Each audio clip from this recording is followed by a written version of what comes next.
good plays like this out of their defense to turn things around, get a little momentum. Johnny Scott from the backside running Deland McCullough down. That's not easy for anybody. That's not easy for a DB, but Johnny Scott with great speed and Deland McCullough. Little gain at 2nd and 10. Kerwin Bell on target for Stiegel, his first catch of the night. But he'll be well short of the first down on a little screen.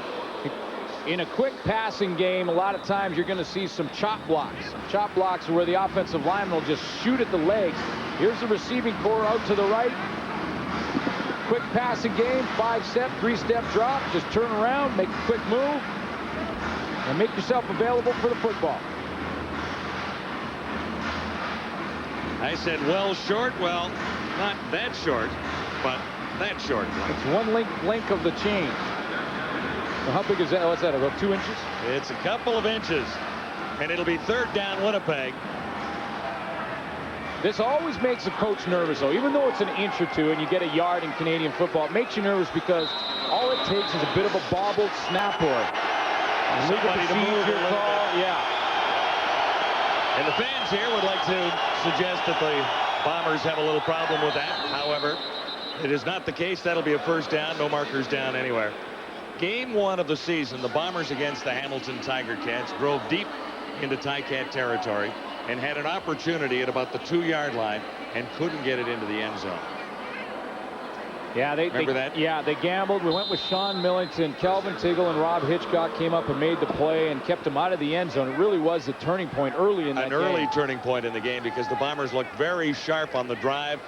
They were at home. It would have been a tremendous momentum builder for Winnipeg. They didn't get the touchdown, went on to lose to the Hamilton Tiger Cats. On first down, here's Kerwin Bell. Looking deep again, far side. McCullough has the catch, and a big first down. He broke away. McCullough finally tracked down by Reggie Harper.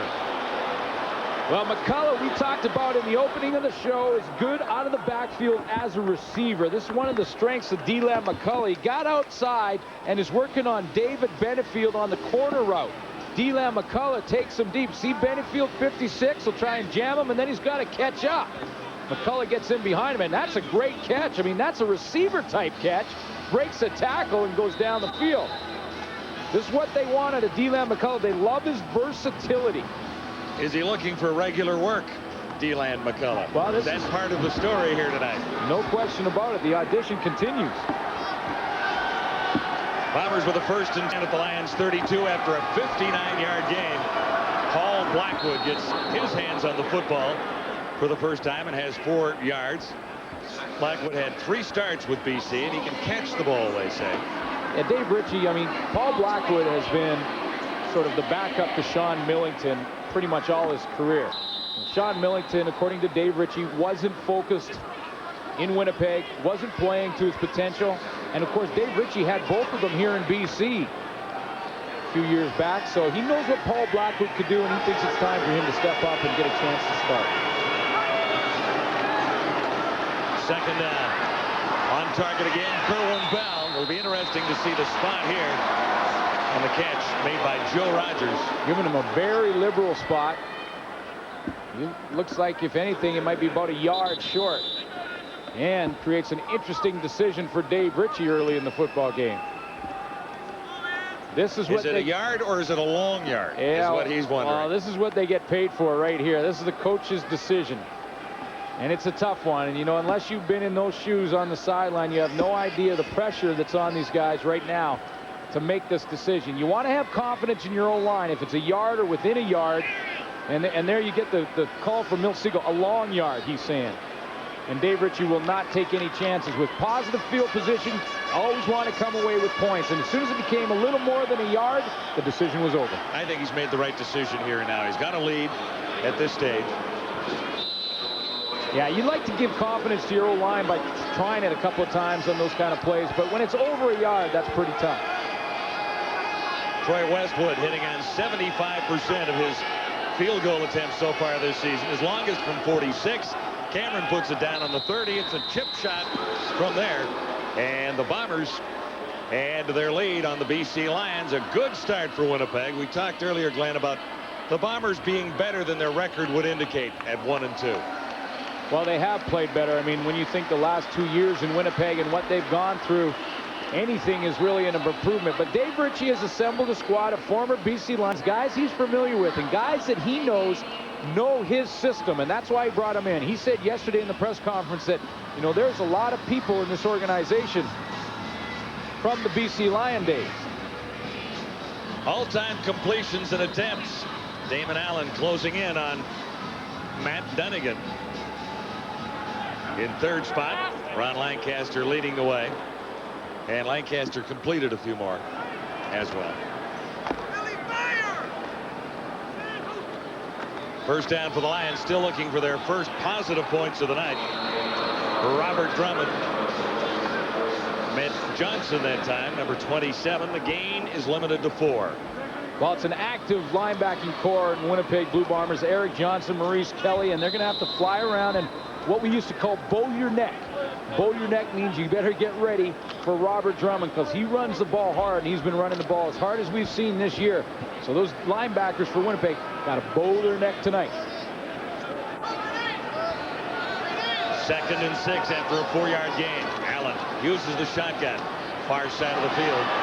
He has Henry, and Henry turned it into a first down, lost the ball, but that was after the whistle apparently. Johnson jumped on it quickly, and the gain looks like 6 yards, just what the BC Lions needed.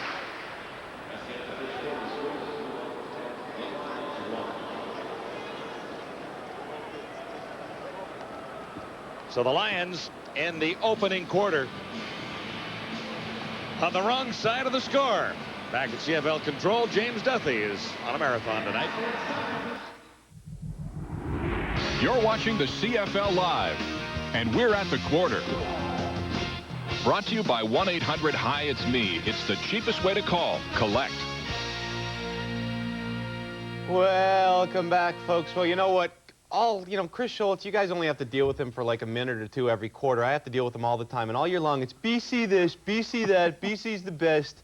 Even before the game, well, what's happening to your Lions now there, buddy? Well, I tell you what, I am surprised. I do give credit to the Winnipeg Blue Bombers for executing, but I tell you what, to the BC Lions, I got 2 words. Wake up, have a coffee, have a donut, get into the game. You watch this play with Kerwin Bell. I mean, this is a good play by the quarterback. He evades the outside rush by David Benefield, steps up in the pocket, but look at how wide receiver, Simon, how open he is. That's a mental error in the secondary of the BC Lions. I really made the point that if they do not self-destruct, the BC Lions should win this game. They're self-destructing. Winnipeg's playing good. I don't understand it. I admit it. I anticipated 14-0 BC by this point in the game. Wake up. Have a donut. That's a good strategy. Have a coffee and a donut on the sidelines. 2 other games tonight. You saw one of them.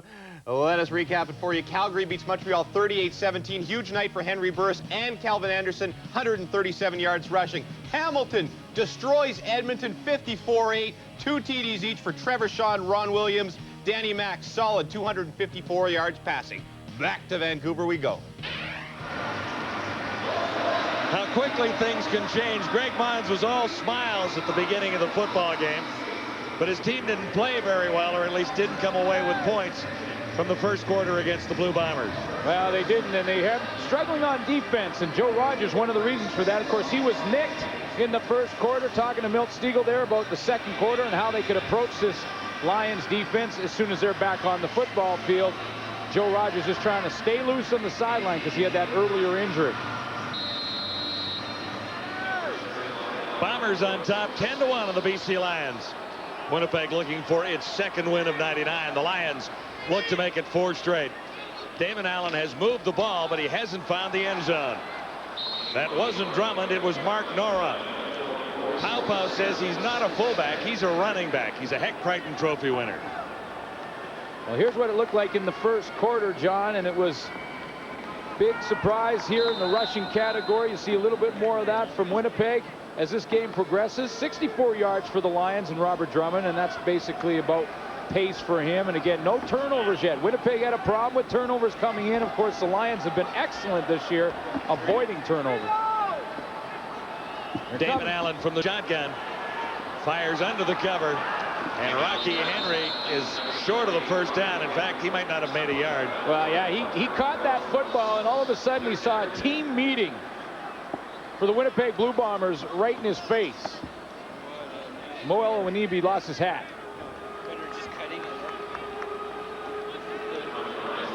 Greg Mons has won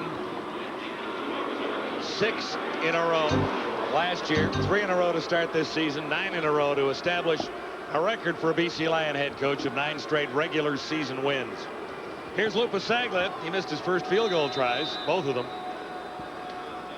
Punting as he steps across the 40. Joseph Rogers returning for Winnipeg. Not bad. He's out to about the 31. And we've got a timeouts at the stadium at BC Place with the Bombers in control and getting the ball right back. CFL Live on TSN is brought to you in part by AT&T Canada, the network the world works on.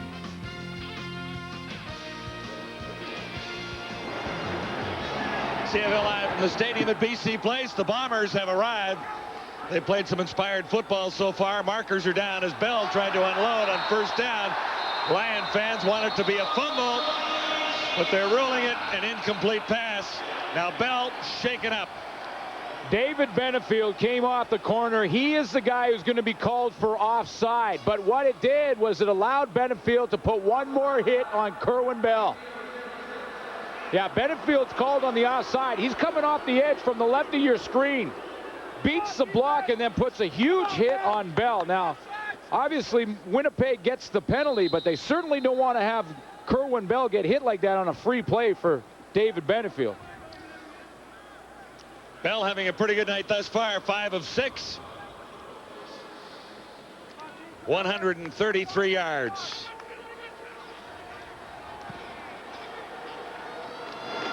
First and 5, Winnipeg.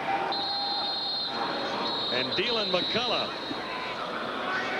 looks like he might have the first down. We'll see where they spot the ball, but he's out across the 40 at about the 41. So if he gets a favorable spot. And you see David Benefield slide to the inside. On the first play in this series, Benefield came on the pass rush from the outside off the edge. That play, he moved into the middle. David Benefield in this new defense created by Don Lindsay, the defensive coordinator, has Benefield moving all over the field. So another decision to be made here, inches short. Ritchie did not gamble when he needed a little more than a yard, but he'll go for it here.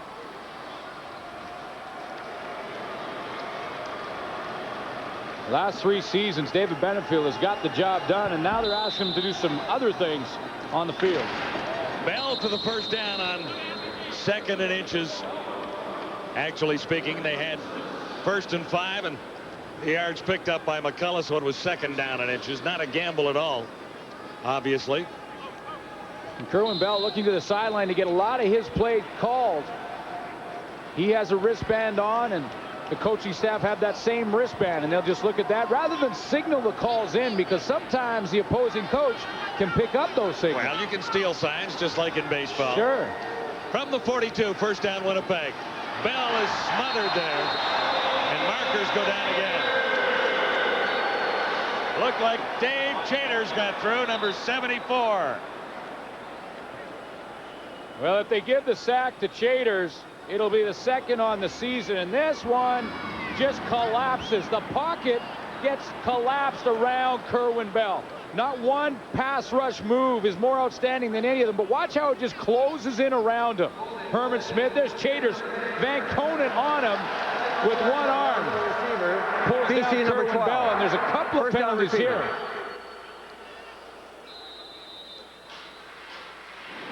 Bombers are charged with holding.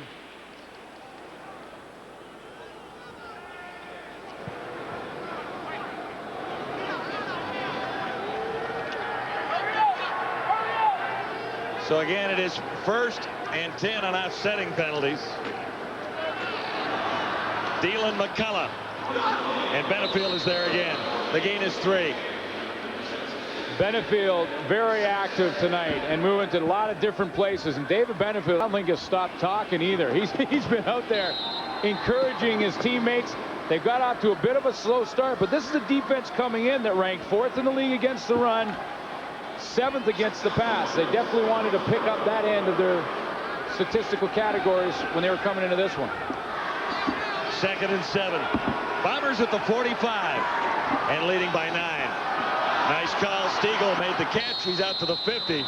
And Bell played it perfectly for another Winnipeg first down and a 15-yard gain. Well, he had the perfect call called at that time because the BC Lions all crept up to the line of scrimmage. See how they're all up? There's no safety in the middle here. Because there's no safety, Joe Rogers sees that. Watch him just step inside, get Reggie Carthon turned around, and then make a move to the outside. Good recognition from Milt Stiegel and Kerwin Bell. From the 50, Bell puts it up again. Stiegel, the target, almost picked up. Reggie Carthon was with him step for step and likely should have held on to that one. Reggie Carthon has to go to those ball drills with Damon Allen.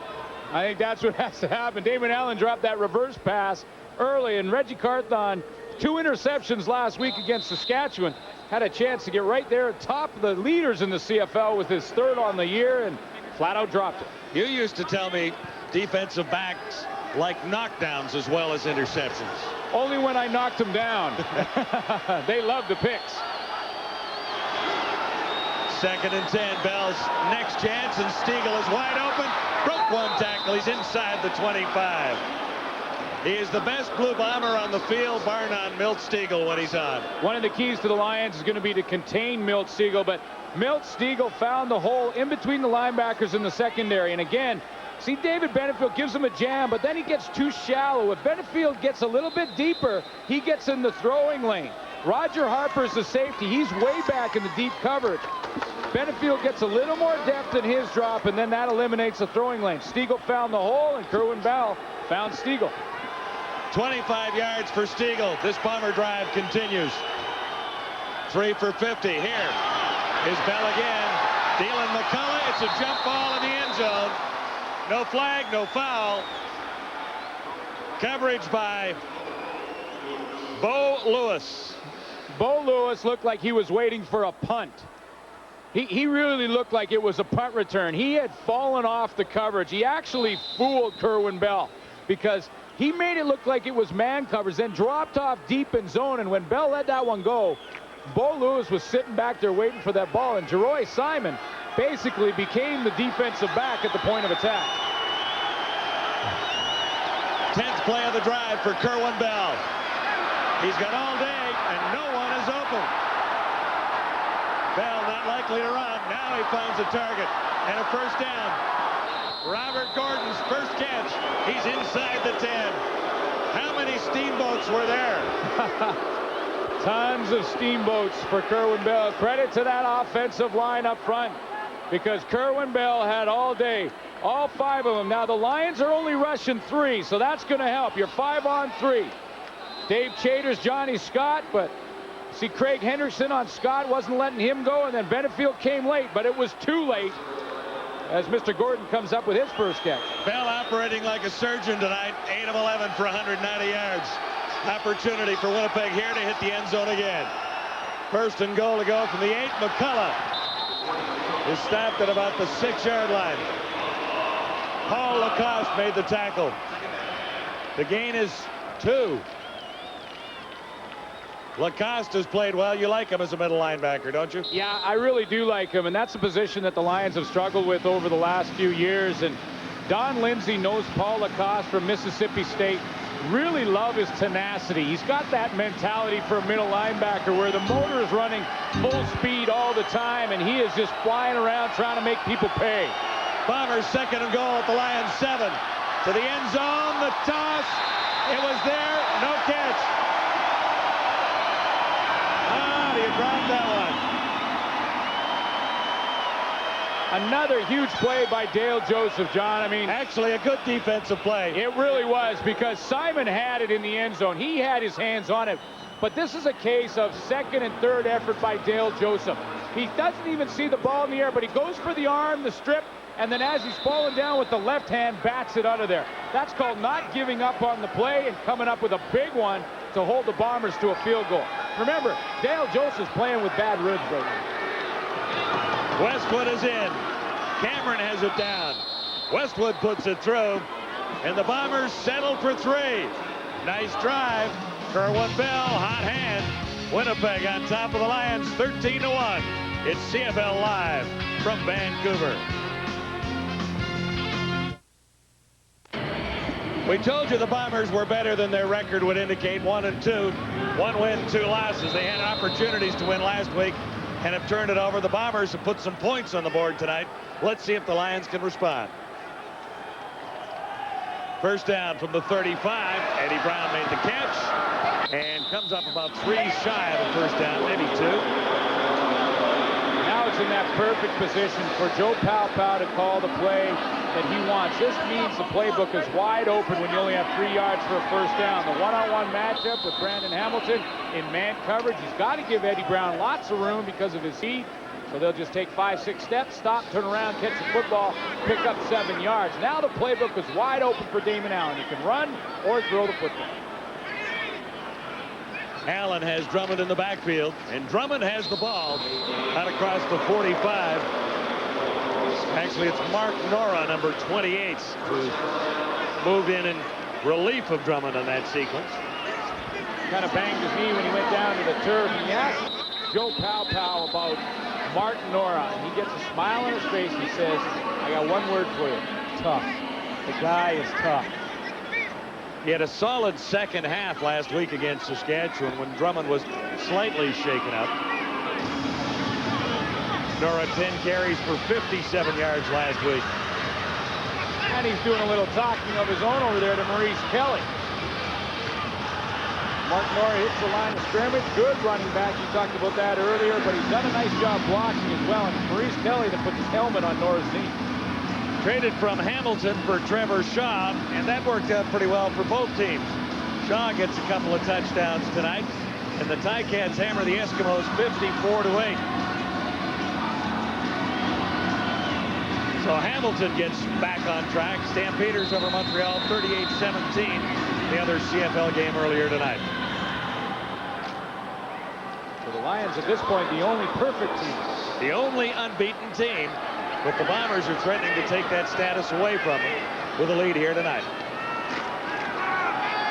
Nice play action fake by Damon Allen. And he's right on the money. Big hit. But the catch is made. Rocky Henry. And Allen ended up on the turf as well. And there's a flag right down by Damon Allen, which may mean that the BC Lions will get some yardage tacked on to this big catch by Rocky Henry. Exactly what's going to happen. Roughing the passer, Damon Allen, and I missed the number of the call, but regardless, that's going to tack on some big yardage on the Rocky Henry catch. Net 29 after the 14-yard gain.